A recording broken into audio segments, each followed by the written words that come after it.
Bonjour Betty. Bonjour Bernadette. Aujourd'hui, c'est la journée diocésaine de la communication. Qu'est-ce que tu peux nous dire à ce sujet? Cette journée diocésaine de la communication, déjà, elle a lieu tous les ans. C'est un petit peu la fête de famille des communicants du diocèse. Alors, les communicants du diocèse, c'est toi Bernadette, voilà déjà. Ce sont toutes les personnes qui, dans leur communauté, leur service, leur mouvement, portent le souci de la communication. Alors, ça va être par Internet, ça va être par des journaux paroissiaux, ça va être par la radio, ça va être par des feuilles dominicales. Voilà. Et chaque année, il y a un thème différent. Seulement, depuis quelques années, donc le média qui se développe le plus est Internet. Et cela fait quelques années que nous sommes sur cet axe d'Internet. Alors l'an dernier, on a découvert Internet.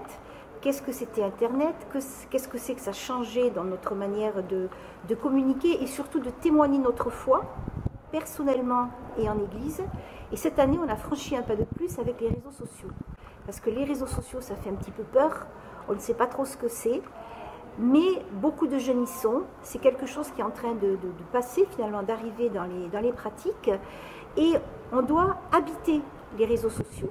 Voilà, parce que les jeunes y sont, parce que de plus en plus de gens s'en servent. Donc voilà, pourquoi est-ce qu'on va sur les réseaux sociaux? Pourquoi faire? Et puis pour qui? La réponse, on l'a déjà, c'est Jésus. Et vous, Jean-Philippe, quel est votre rôle au niveau d'Infocom? Voilà, donc moi je suis le webmaster du diocèse de Nîmes, du site internet précisément. Donc jusqu'à présent, en fait, le travail portait surtout sur la conception du site diocésain. Aujourd'hui, avec cette forme de communication, on est obligé de passer sur ce qu'on appelle le web 2.0, c'est-à-dire les nouveaux outils, à savoir les réseaux sociaux, en particulier Twitter, Facebook, voilà, ce genre de choses.